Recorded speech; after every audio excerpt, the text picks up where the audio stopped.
BJP అగ్రనేత LK అద్వానీకి భారతరత్నను కేంద్ర ప్రభుత్వం ప్రకటించింది. తనకు భావోద్వేగమైన సమయం ఇది, ఎమోషనల్ మూమెంట్ అని ప్రధానమంత్రి నరేంద్ర మోడీ ప్రకటించారు. భారత రాజకీయాల్లో ఒక పెద్ద నాయకుడిగా ఎల్కే అద్వానీ ఎమర్జ్ అయ్యాడు. ఈరోజు భారతీయ జనతా పార్టీ అధికారంలోకి రావటానికి పునాదులు వేసిన నేత.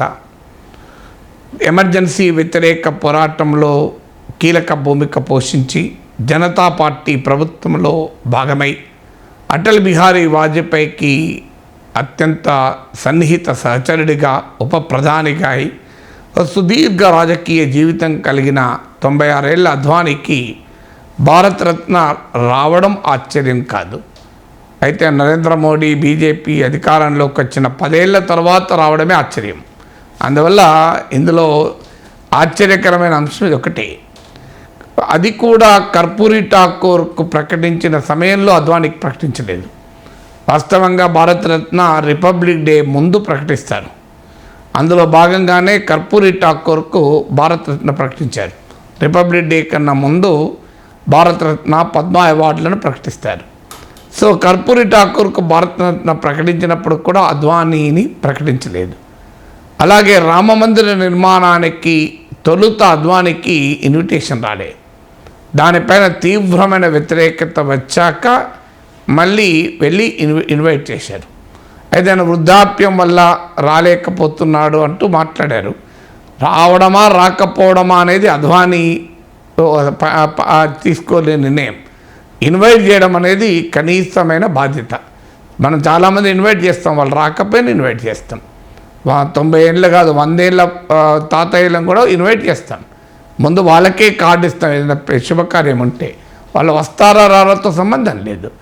ఎందుకంటే అది భారతీయ సాంస్కృతిక సాంప్రదాయం, ఒక కనీస నాగరిక సాంప్రదాయం. శుభకార్యం జరుగుతున్నప్పుడు ఇంటి పెద్దను ఇన్వైట్ చేయడం అనేది. అందువల్ల సంఘ్ పరివార్లో భారతీయ జనతా పార్టీలో అద్వానీని మించిన ఇంటి పెద్ద లేరు.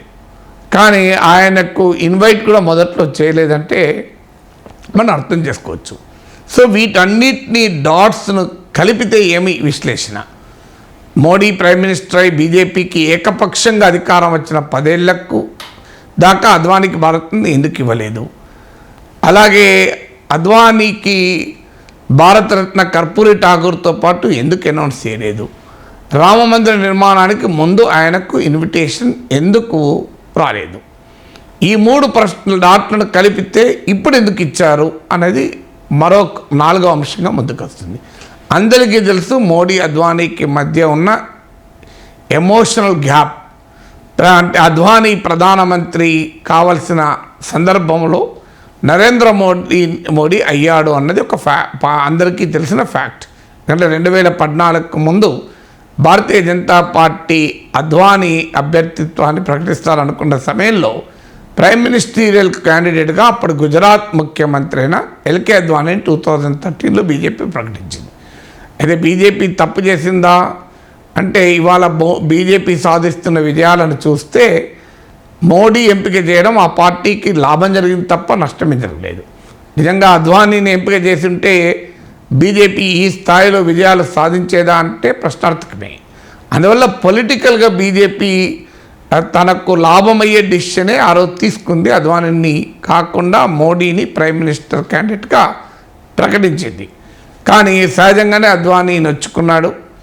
ఆ తర్వాత నరేంద్ర మోడీ ప్రైమ్ మినిస్టర్ అయ్యాడు. ఒక దశలో అద్వానీ బీజేపీకి రాజీనామా చేస్తానని రిజిగ్నేషన్ లెటర్ కూడా తయారు చేశాడు.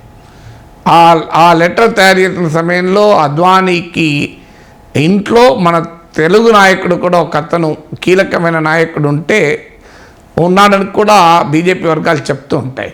అందుకే మోడీ ఆ నాయకుడిని ఇప్పటి వరకు కీలకమైన పదవి ఇవ్వలేదని కూడా అంటారు. ఎంత నిజమో తెలియదు కానీ. సో అద్వానీ రాజీనామా చేస్తుంటే అప్పుడు ఆర్ఎస్ఎస్కి చెందిన ఒక సీనియర్ నాయకుడు, పూర్తి పేరు గుర్తులేదు కానీ సోని అనుకుంటాను, ఆయన అద్వానీ ఇంటికి వెళ్ళి అద్వానీని ఒప్పించి రాజీనామా చేయకుండా ఆపించాడు. సో సాధారణంగా అప్పటి నుంచి మోడీ అద్వానీల గ్యాప్ అందరికీ తెలుసు. మోడీ అధికారంలోకి వచ్చాక అద్వానీని, జోషిని మార్గదర్శక్ మండలికి పంపించారు. ఇప్పటి వరకు ఆ మార్గదర్శక్ మండలి ఏం చేసిందో తెలియదు. అద్వానీని కనీసం రాష్ట్రపతి అయినా చేస్తారని అనుకున్నారు. ఎందుకంటే ప్రధానమంత్రిగా నరేంద్ర మోడీ అయ్యారు కనుక ఎల్కే అద్వానీని భారత రాష్ట్రపతి అభ్యర్థిగా కనుక బీజేపీ ప్రతిపాదిస్తే బహుశా ఏ ప్రతిపక్ష పార్టీ కూడా వ్యతిరేకించేది కాదు. ఎందుకంటే అద్వానీకి ఉన్న సుదీర్ఘ రాజకీయ చరిత్ర, సుదీర్ఘ పార్లమెంటరీ చరిత్రకు కూడా కారణం. కానీ అద్వానీని భారత రాష్ట్రపతి అభ్యర్థిగా కూడా చేయలేదు. దానికి సోషల్ ఇంజనీరింగ్ ద్వారా అద్వానీని ఎందుకు చేయలేదు అన్న విమర్శలు రాకుండా జాగ్రత్త పడ్డారు. అందువల్ల రామ్నాథ్ కోవింద్ ఒక ఎస్సీని పెడుతున్నాం, ద్రౌపది ముర్ము ఒక ఎస్టీని పెడుతున్నాం అనే వివరణ ఇవ్వడం ద్వారా అద్వానీని ఎందుకు రాష్ట్రపతి చేయలేదు అన్న విమర్శ రాకుండా మోడీ చాలా తెలివిగా జాగ్రత్త పడ్డాడు. అంటే ఆ విమర్శ రాకుండా ఉండేందుకు సోషల్ ఇంజనీరింగ్ ద్వారా లాభం పొందేందుకు.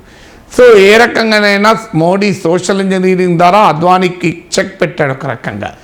ఇవన్నీ జరిగాక ఇప్పుడు ఎల్కే అద్వానీకి భారత రత్నను భారత ప్రభుత్వం ప్రకటించింది. ఎందుకు ప్రకటించింది అంటే, ఒకటి, రామ్ మందిర్ ఇష్యూ ఇవాళ బీజేపీకి 2024 ఒక ఎలక్షన్ నరేటివ్. సో ఈ ఎలక్షన్ నరేటివ్ను ఆధారంగా చేసుకొని బీజేపీ ఎన్నికలకు పోబోతోంది. అందువల్ల ఇది రాష్ట్రపతి ప్రసంగంలో మనకు అర్థమవుతుంది, ఫైనాన్స్ మినిస్టర్ బడ్జెట్ స్పీచ్లో అర్థమవుతుంది. మీకు చాలా స్పష్టంగా 2024కు రామ్ మందిర్ నరేటివ్ కీలకం. అద్వానీ రథయాత్ర లేకుండా రామ్ మందిర్ నరేటివ్ లేదు. అందువల్ల అద్వానీ రథయాత్రను ఇగ్నోర్ చేసి రామ్ మందిర్ నరేటివ్ చెప్పితే ఈ ప్రశ్న అనివార్యంగా వస్తుంది. అందువల్ల రామ్ మందిర్ నరేటివ్ నుంచి పూర్తి ప్రయోజనం బీజేపీ పొందాలి అంటే దానికి అద్వానీ రథయాత్రకు ఆ రికగ్నిషన్ ఇవ్వకపోతే సాధ్యం కాదు. అందువల్ల అద్వానీకి భారత్ రత్న ఇవ్వడం ద్వారా రథయాత్ర రామ్ మందిర్ను లింక్ చేసి రేపు ఎన్నికల్లో ప్రజెంట్ చేసడానికి అవకాశం ఉంటుంది. రెండవది, కర్పూరి ఠాకూర్కు ఇవ్వడం ద్వారా ఒక సోషల్ ఇంజనీరింగ్ను మోడీ అటెంప్ట్ చేశాడు. అంటే మోస్ట్ బ్యాక్వర్డ్ కమ్యూనిటీస్కు ఐకాన్గా ఉన్నటువంటి కర్పూరి ఠాకూర్ను చేయడం ద్వారా సోషల్ జస్టిస్ పాలిటిక్స్ ఇటీవల కాంగ్రెస్ ఇండియా కూటమి మొదలుపెట్టింది కనుక దానికి ఒక కౌంటర్ నరేటివ్గా మోడీ ప్రజెంట్ చేశాడు. దాంట్లో additional benefit by one get one లాగా నితీష్ కుమార్ కూడా ఇటువైపు వచ్చేశాడు. అందువల్ల సోషల్ ఇంజనీరింగ్కు అంత ప్రాధాన్యత ఇచ్చిన నరేంద్ర మోడీ బీజేపీని ఈ స్థాయికి తీసుకొచ్చిన అద్వానీకి ఎందుకు భారతరత్న ఇవ్వడం లేదు అన్న విమర్శ సంఘ్ పరివార్ నుంచి అనివార్యంగా వస్తుంది. బీజేపీ ఐడియాలజికల్ ఫ్యామిలీ నుంచి వస్తుంది. అంటే ప్రతిదానికి రాజకీయమేనా అని. సో నిజంగానే కర్పూరి ఠాకూర్కి ఇవ్వడాన్ని ఎవరు అభ్యంతరం చెప్పరు, సంఘ్ పరివార్లో కానీ బయట కానీ కర్పూరి ఠాకూర్కు ఇచ్చినప్పుడు సోషల్ ఇంజనీరింగ్లో భాగంగా మరి పొలిటికల్ ఇంజనీరింగ్ కూడా ఇంపార్టెంట్ కదా.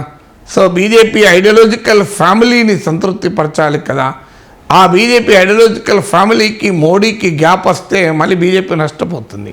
అందువల్ల ఆ గ్యాప్ రాకుండా ఉండేందుకు ఎల్కే అద్వానీకి భారతరత్న అవార్డును ఇవ్వడం ద్వారా ఆ పొలిటికల్ ఇంజనీరింగ్ను కూడా పూర్తి చేశారు. సో ఆ రకంగా మోడీ అద్వానీ గ్యాప్ బీజేపీకి మోడీకి నిరంతరం ప్రశ్నలు వేస్తూనే ఉంది. కొన్ని ప్రశ్నలు చరిత్రలో అలాగే మిగిలిపోతాయి. అలా ప్రశ్న మిగిలిపోతోంది కనుక దానికి ఎంతో కొంత స్వాంతన కల్పించేందుకు ఎల్కే అద్వానీకి భారతరత్న ఇచ్చారు. అందువల్ల ఇప్పటిదాకా భారతరత్న ఇవ్వకపోవడంలో పాలిటిక్స్ ఉంటాయి, ఇప్పుడు ఇవ్వడంలో కూడా పాలిటిక్స్ ఉంటాయి.